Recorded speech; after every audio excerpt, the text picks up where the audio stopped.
Ever heard the phrase, "justice is blind"? Well, if you take a look at humanity's 7,000 years of recorded punishment history, you'll soon realize that justice wasn't just blind. It was often sadistic and disturbingly creative. Ancient societies devised punishments so cruel that even modern horror writers might quit their jobs. Across the millennia, countless people endured terrifying forms of torture, each designed to make someone wish they'd never been born. Thanks to modern human rights protections and legal systems, these punishments are now condemned as barbaric relics of the past. But ancient justice systems were far more merciless than anything we know today. And while we can only imagine what a nightmare it must have been to be accused of a crime back then, archaeology occasionally spares us the need to imagine. From time to time, researchers uncover direct evidence, or at least detailed historical accounts, of the most catastrophic and brutal punishments ever conceived. Some remain partly legendary, others are well documented, but nearly all share one grim truth: survival was rarely an option. Unfortunately, this is a method of execution that, at least in theory, remains possible even today, as it involved prolonged torture. But not just any slow death. What might have been the most psychologically devastating execution ever devised goes to the ancient Persians, who reportedly developed what they called Scaphism, or simply the boats. This punishment was so horrific that even other ancient civilizations thought it excessive. The method involved trapping the victim between two small boats, with limbs and head sticking out, feeding them milk and honey, and leaving them to fester while insects devoured them over time. When researchers first encountered ancient accounts of this punishment, many were skeptical. The descriptions seemed almost too brutal to be real. After all, the initial stage sounded deceptively kind, with victims being fed milk and honey and kept comfortable, but upon closer study, it became clear that these were not acts of mercy. They were carefully calculated to maximize suffering. Historical sources place Scaphism in the late Achaemenid Persian period, around the 4th century BCE, and the most detailed description comes from the Greek historian Plutarch. The milk and honey diet caused severe diarrhea, which stayed within the wooden enclosure. Immobilized and trapped, the victim's body became a breeding ground for swarms of insects drawn to the mixture of waste and honey. These vermin would feast on the victim while they were still alive. Evidence from Plutarch's account suggests that the condemned could remain conscious and suffering for days, possibly even weeks. This realization erased any notion that Scaphism was a merciful execution disguised as torture. Instead, it revealed a punishment designed for the worst enemies of the state, one intended not just to kill, but to utterly break the mind and body. Its true horror lay in the psychological impact. According to Plutarch's account of the soldier Mithridates, the victim could survive in torment for up to 17 days before finally dying. That detail has led some historians to suspect exaggeration, since surviving that long seems unlikely. But whether or not the duration was embellished, the accounts make one thing clear: Scaphism was devised as a public display of cruelty meant to terrify anyone who dared to defy Persian authority. If you're thinking that ancient punishments couldn't get any more creative in their cruelty, you'd be wrong. Our next case takes us to ancient Sicily, where we encounter a device that combined engineering brilliance with absolute sadism. But this wasn't just any old execution device. It was a bronze torture chamber designed to make death as theatrical and terrifying as possible, an achievement in mechanical cruelty credited to an Athenian inventor named Perillus, who created what became known as the Brazen Bull for the tyrant Phalaris. Historical sources place its invention around 560 BCE during the reign of Phalaris of Akragas, modern Agrigento, Sicily. The condemned person would be placed inside the hollow bronze bull, and a fire would be lit underneath. As the metal heated, the victim experienced excruciating pain while being slowly roasted to death. What made this device particularly diabolical wasn't just the method of execution, but the acoustic engineering built into it. The head of the bull contained a system of tubes and stops that converted the prisoner's screams into sounds like the bellowing of an enraged animal. Smoke would rise in aromatic clouds, turning the execution into a horrifying public spectacle. Ancient writers concluded that the Brazen Bull represented one of the most psychologically sophisticated torture devices of the ancient world. Yet it raises the question of whether such an elaborate machine truly existed. No archaeological evidence has ever confirmed the device, nor has it been depicted in surviving ancient art. The detailed written accounts, however, suggest that even if the bull was never built to the exact specifications described, the very concept reveals the depths of cruelty ancient minds were capable of imagining. Ironically, according to legend, Perillus himself became the first victim of his own invention when Phalaris decided to test the bull on its creator. Proof that in the brutal politics of 6th century BCE Sicily, even the engineer of death was not safe from his own design. Clearly, these punishments had rather regrettable endings, but what makes our next case even more disturbing is that we have photographic evidence of it being carried out. This brings us to Imperial China, where executioners perfected what they called Lingchi, or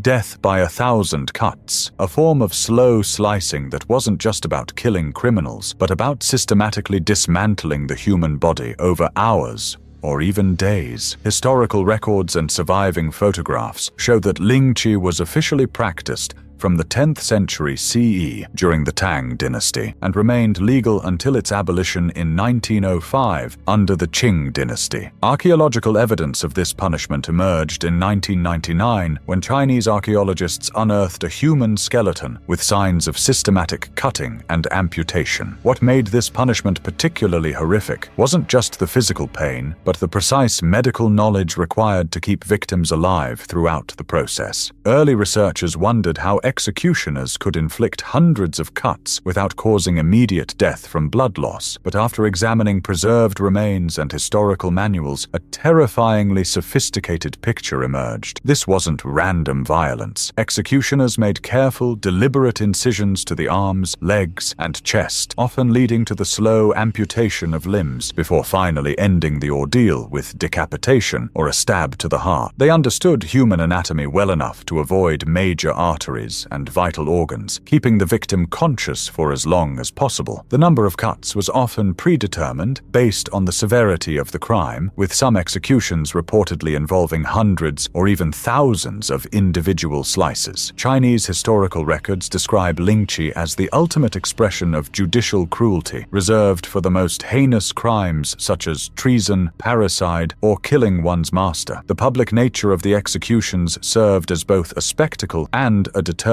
showcasing the emperor's absolute power over life and death. The practice continued well into the modern era, with the last officially recorded execution taking place in 1905, a chilling reminder that this ancient method survived into the 20th century. Moving away from elaborate devices, we encounter a punishment so brutally effective it became the signature execution method of one of history's most feared empires. This takes us to ancient Assyria, where rulers perfected the art of impalement, a method that combined maximum pain with public spectacle to terrorize entire populations into submission. Historical records and reliefs place the widespread use of impalement in the Middle Assyrian period, roughly between the 12th and 9th centuries BCE, with particular prominence during the reign of King Ashur-bel-Kala, circa 1074 to 1056 BCE. Archaeological and written evidence shows that impalement became a standard practice for displaying state power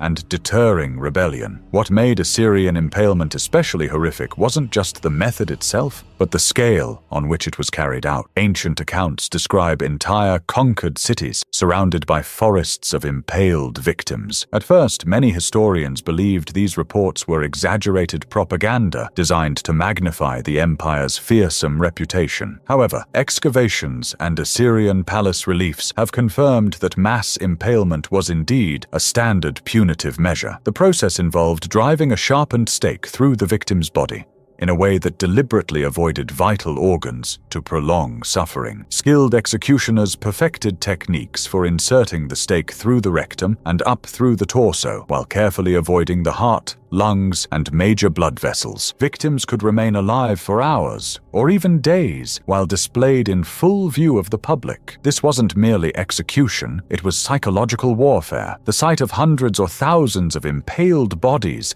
encircling a captured city sent a clear and terrifying message. Resistance would mean a death too agonizing to imagine. The Assyrians often left the bodies in place for weeks or months, ensuring the spectacle of their cruelty endured long after the conquest was complete. Perhaps nothing in the realm of ancient punishment compares to the sheer horror of being skinned alive, a practice carried out by multiple civilizations and representing humanity's capacity for inflicting the maximum possible pain while keeping victims conscious throughout the ordeal. Archaeological findings place the earliest known evidence of flaying as far back as around 5000 BCE in early Neolithic Europe, making this one of the oldest documented forms of systematic torture in human history. Later written records from the Neo-Assyrian Empire, circa 9th to 7th centuries BCE, describe kings such as Ashurnasirpal II flaying rebels and displaying their skins on city walls. Similar practices were also recorded in ancient China and, much later, among certain Native American tribes. What researchers found most disturbing wasn't just that ancient people practiced flaying, but that they developed specific techniques and tools designed to remove skin in precise patterns that would maximize pain while keeping the victim alive as long as possible. The process involved using sharp knives to make initial incisions around the wrists, ankles, and neck before systematically peeling away strips of skin starting from the extremities and working toward the torso. The human nervous system contains thousands of pain receptors in the skin, meaning every square inch of removal caused excruciating sensations. Skilled executioners could keep victims conscious throughout most of the procedure by carefully avoiding areas where major blood vessels were close to the surface. Historical accounts from the Assyrians, Chinese, and other cultures confirm that flaying served both as an execution method and a torture technique to extract confessions or information. The psychological impact was as devastating as the physical pain, since victims were forced to watch their own bodies being systematically destroyed while remaining fully aware of what was happening, making this arguably one of the most psychologically traumatic punishments ever devised. If you think that medieval Europe might have been more civilized than the ancient empires, you'd be tragically wrong. Our final case takes us into the torture chambers of medieval inquisitors, who created devices that would make even ancient executioners take notes. One of the most diabolical was the Judas Cradle, which combined prolonged agony with sexual humiliation in ways designed to break both body and spirit. Historical records trace the use of this device to late medieval Europe, roughly between the 15th and 17th centuries CE, particularly during the height of the Inquisition. Widely employed to extract confessions, the Judas Cradle was feared across Europe as victims were strapped into restraints and lowered onto a chair with a pyramid-shaped seat that slowly tore at the anus or vagina with each descent. What made this device particularly cruel wasn't just the physical damage, but the psychological torment of knowing the pain would only grow worse over time and that there was no position that could provide relief. The victim, stripped naked, was carefully lowered until their own body weight forced them down onto the sharp point. Any attempt to struggle or shift position only drove the pyramid deeper and caused more damage, while remaining still resulted in the gradual tearing of tissue as gravity continued to pull them downward. The design intentionally avoided immediately fatal injuries, meaning victims could suffer for hours or even days before finally succumbing to infection, blood loss, or shock. Medieval torture manuals concluded that the Judas Cradle was one of the most effective devices for extracting confessions because the combination of physical agony, psychological terror, and sexual humiliation would break even the strongest-willed prisoners. Its adjustable mechanism allowed interrogators to control exactly how much pain to inflict and for how long, turning the device into a precision instrument of human suffering. The psychological impact extended beyond physical pain. Victims were stripped of all dignity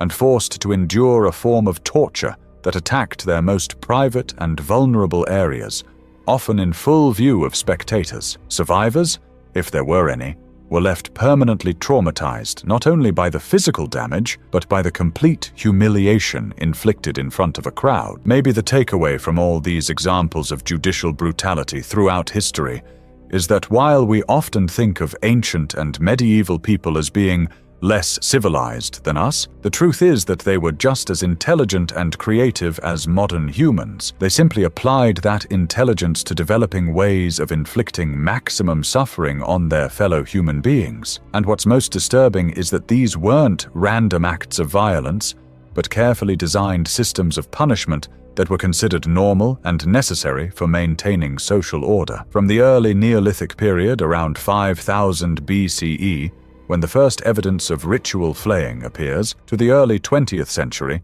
when China finally abolished Lingchi in 1905, each era shows that cruelty evolved alongside human society. Every one of these punishments required planning, specialized knowledge, and considerable skill to carry out properly. Entire cultures devoted resources to perfecting the art of human suffering, and the survival of detailed torture manuals proves that causing pain was once treated as a legitimate field of expertise. Archaeological evidence even shows that torture became more common in Europe between 1200 and 1400 CE, demonstrating that society didn't steadily grow more humane over time. In fact, medieval Europe often became more systematically cruel, and yet the long arc of history does bend toward progress. So the next time you complain about modern legal systems being too lenient or think that criminals today don't face serious enough consequences, remember that your ancestors lived in societies where being accused of a crime could mean being slowly roasted alive, skinned piece by piece, or eaten by insects over the course of weeks. While modern justice is far from perfect, at least we have moved beyond the idea that the best way to maintain order is to devise ever more creative ways to torture people to death. The fact that we can now study these ancient horrors from the safety of a world where such punishments are universally condemned is perhaps the greatest testament to human moral progress, even if that progress has been painfully slow and sometimes marked by steps backward. The overall trend, however, has been away from systematic cruelty and toward the recognition that human dignity must be preserved, even when punishing the worst crimes. Thanks for watching, and remember, being accused of jaywalking in 2025 is infinitely preferable to being accused of anything in ancient Assyria.